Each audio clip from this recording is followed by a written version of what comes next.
think we're on. There we go. There we are. Hi everybody, welcome to another edition of Recovery in 20. This week I'm joined by Mary Hoover. She's the Alumni Coordinator here at AspenRidge Recovery. She does a fantastic job and is always organizing paintball events and super fun things for everyone to do. And today we're going to talk about life after treatment. Her and I have both been through treatment, and one of the questions I think we probably get asked the most is what happens after treatment. So we're just going to talk about some things you can do after you leave to kind of keep that momentum going that you started while you were getting better.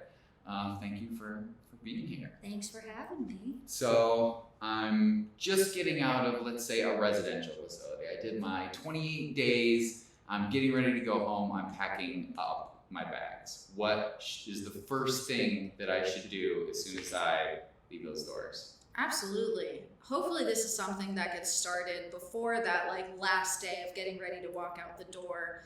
But looking towards the main stressors in our lives, so finances and a place to live, that is probably the most important. Is I'm not walking out that door going back to, not having a roof over my head. That is one of the biggest things that is going to help me with my long-term success. So finding a place to live. There are options of either going back to where you were. Not everybody has to go to something like a sober living. You can go back to, if you have a safe and stable environment, like an apartment or with parents or with loved ones, that is always an option. And then there is sober living. I personally opted for sober living in my own journey. I needed it. And I figured, why not? That gave me an opportunity after I got out of treatment, one, to live with other people who were experiencing the same thing that I was and had a built-in group of friends and support system. They were forced to be there with me, but it worked. And I had those friends, those people to take me for car rides when I needed it. It gave me the opportunity to get on my feet. I was 21 at the time, just got out of treatment, waitressing. And it gave me the opportunity to build up savings, save some money, and get my feet underneath me financially in that safe and supportive environment. And then that, the structure, the safety and supportiveness of being in a sober living, needing to do my chore every day, having some type of structure was definitely a part of that step down process of getting right out of treatment and needing some type of integration back into daily life. It was super important for me. I am glad I didn't just step out back into personally my own apartment. I really needed the structure. I remember when I was, it was probably a week or 10 days before I was going to leave treatment. And, I went in thinking, I'll just go back to where I was staying beforehand. Yep. And I started to get super scared. I was like, have I really done enough work on myself in the past 30 days to trust myself to go back to the same place with the same friends, with the same boredom and the same habits? And I kind of freaked out a little bit. Luckily, I worked with my case manager who had, tons of resources for sober living facilities. I found one in Denver and did the 3-month thing there. And I go back and forth between, I'm not sure if the 30 days in treatment was bigger to getting and staying sober, or if it was the 3 months at the sober living facility to kind of, like you said, develop friendships with people that are going through the exact same thing you are. The AA place was right down the street, so I went, there sometimes. So if someone, let's say someone does want to go to a sober living place, is it super expensive? Not usually. I can say the rent that I pay now is more expensive than what my sober living was. So in terms of typical rent, it's not more expensive than what you would pay at an apartment with roommates, so it's not astronomical. It's not out of the question. And in terms of what it provides, it's a valuable resource. I get what I pay for. I pay a regular apartment's rent, and instead I get structure and support. And I would say that that's definitely worth the value. What should someone look for in a sober living facility? Like with anything, there are some that are better than others. I would think you definitely want one with a decent set of structure. I've heard that there are some out there where there's very little supervision and it's just kind of a place to crash. What should you look for when you're looking at the brochures? Yeah, that's a good question. I really think, at least in Colorado, I haven't come across any like bad sober living. Super sketchy. Yeah, I haven't come across anything like that. But some are better fits for others. So like you, coming right out of treatment, needed the support, like I said, in that structure. So I looked for that. I had to first ask myself what I needed and what I was looking for out of a sober living, and geared my searching towards there. So I found some that were very low structure, and I knew that that wasn't a good fit for me. And so I looked in the opposite direction. Something that I also looked for, being that I was 21 years old, I found it important to be with other people around my age range. I know that doesn't matter for everybody, but it did for me at the time, was to be around other women who were kind of around my same age, coming out of the same kind of situation. And I was around a group of girls who were all between about 20 and 30.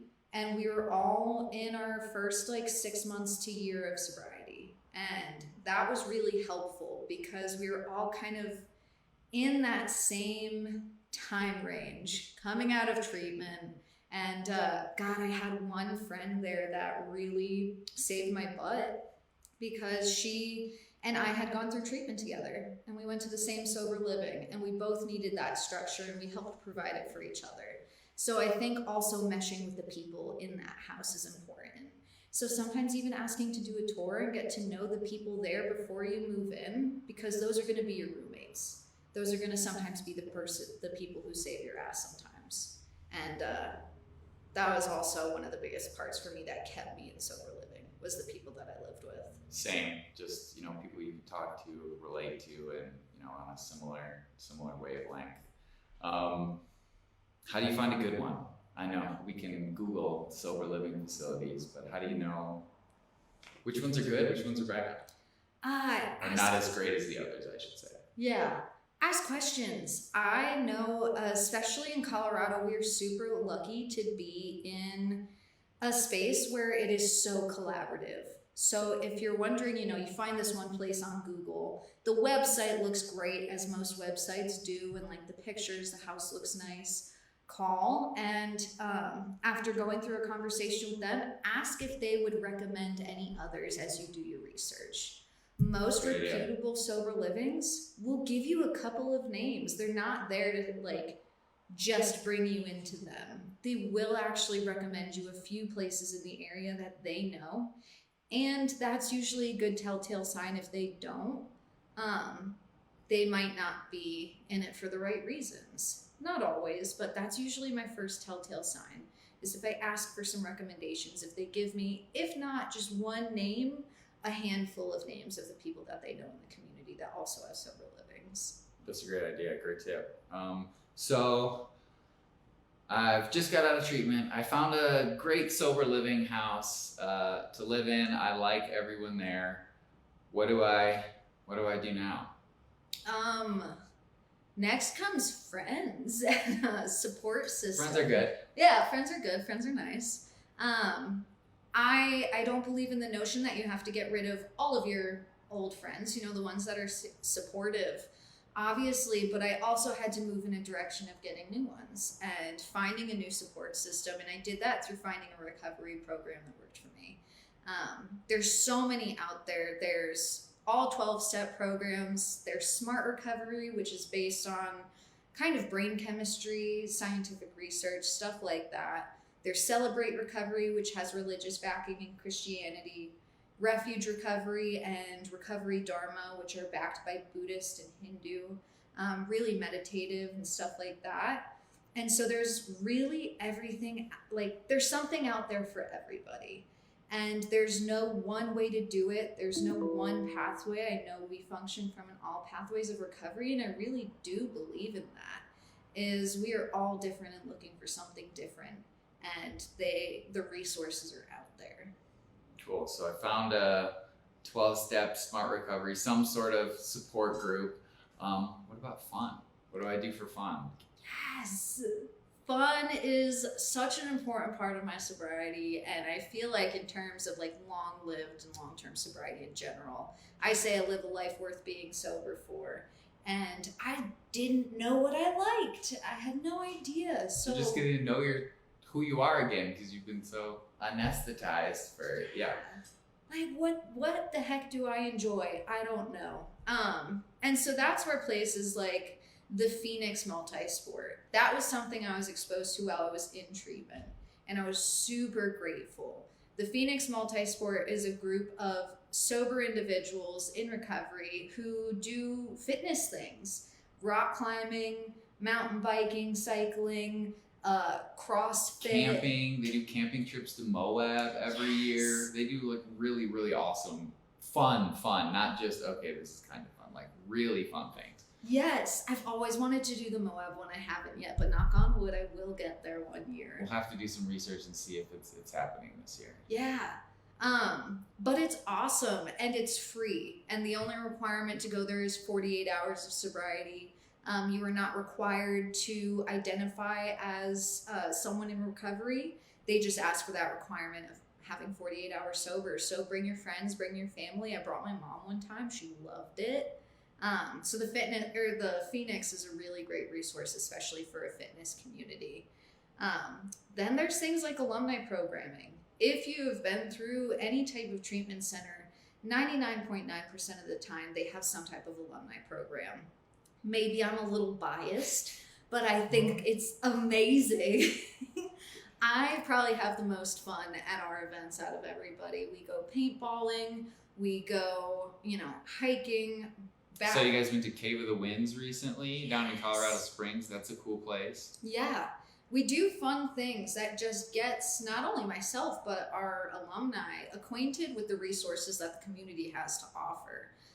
That was a huge thing of like, I had lived in my town in Connecticut for 20 years, drinking and using, and then I got sober and I realized there was a lot of fun things to do. I remembered saying like, there's nothing to do in this town. I just wasn't looking for it.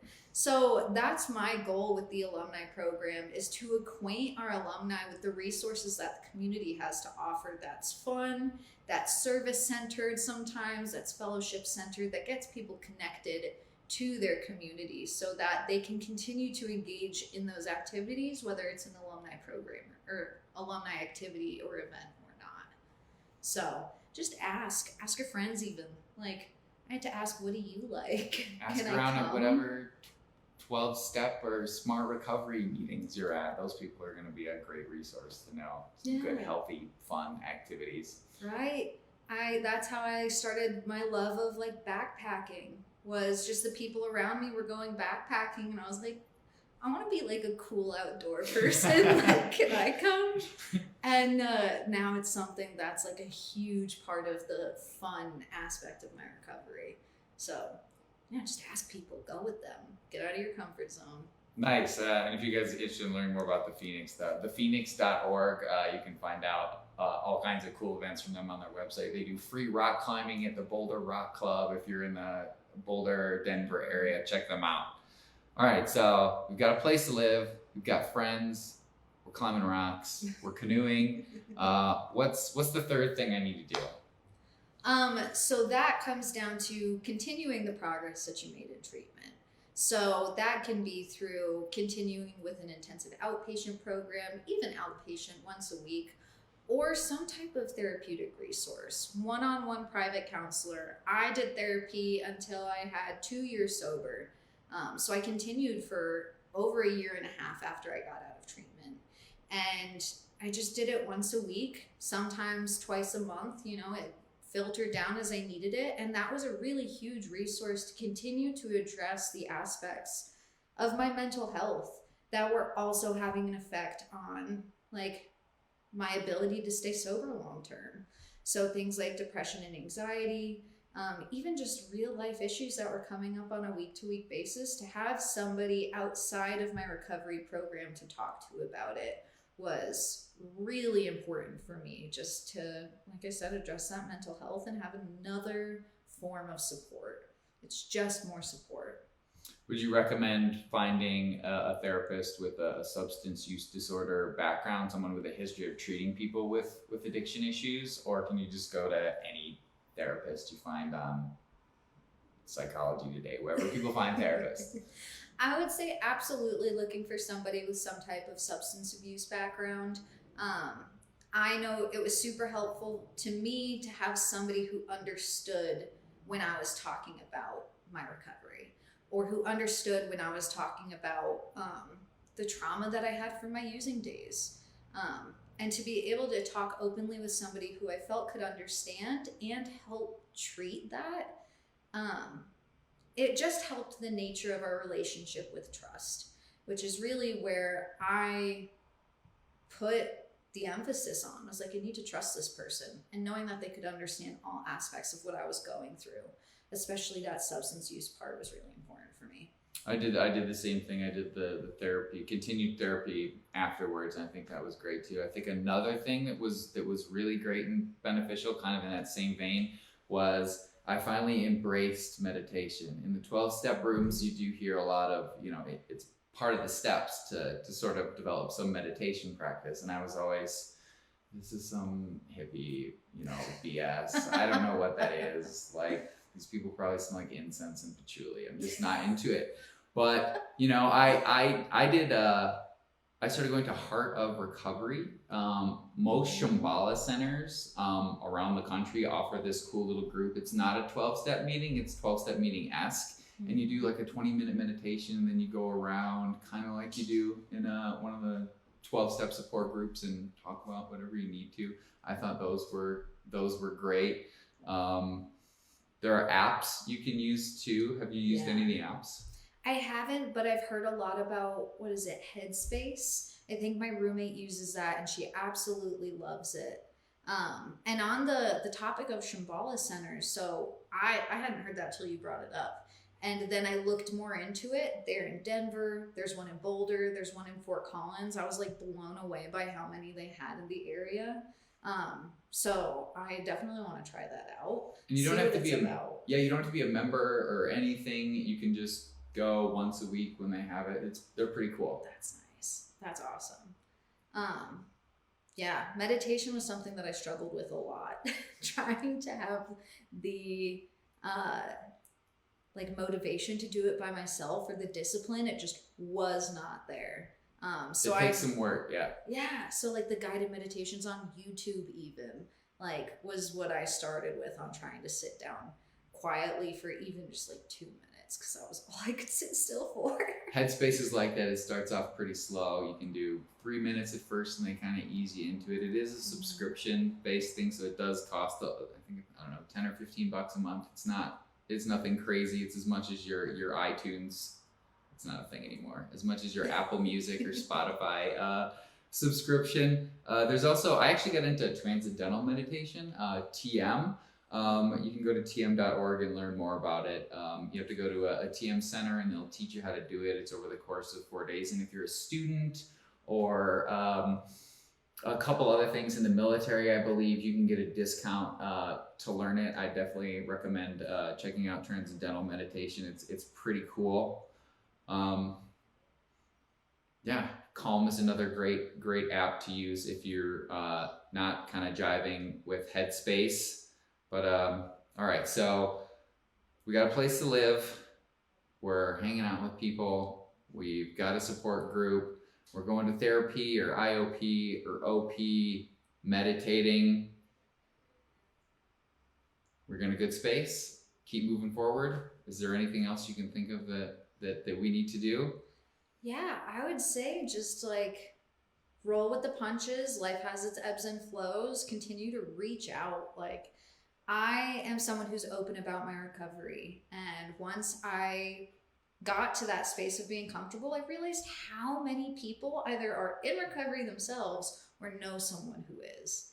And that was I felt so connected just to the world around me by not everybody has to talk about it. I chose to, and just reaching out to people I also, because you talked about being a student, wanted to mention most of the colleges that I know of in Colorado also have recovery communities. So I know the Auraria Campus Recovery Community, they're super connected, all recovery group, but CU Boulder has the Collegiate Recovery Center, the CRC, they've got all kinds of resources there. I'm sure you can find it on the CU website if you guys want more information on that. So bottom line, keep making those changes. You're all detoxed, you're in a good place. Stay there. Don't backslide. As tough as it is, just keep making those positive changes. And if you feel uncomfortable, you're probably doing the right thing. Yep. Well, thank you so much for taking the time out of your busy day to hang out with us and the folks on Facebook. Thank you guys for watching. Come back next week. We'll be here at the same time, Tuesday at 12:05 for the next episode of Recovery in 20. Share this video, invite your friends. You can also like and follow us on Instagram. We'll repost these in the evenings on Tuesdays to our Instagram TV. And if you need any of the resources that we've talked about, if you're looking for a sober liver, you can reach out to Mary or myself, Sarin at AspenRidgeRecovery.com, Hoover at AspenRidge Recovery. You can message us on Facebook or Instagram and we'll get you in touch with whatever you need. And you can always give us a call at 855-281-5588 if you're thinking about recovery. If you want to go to treatment, we're here to talk. Call us 24/7. Thank you so much for being here. Thanks you guys for watching. Yeah, thanks for having me.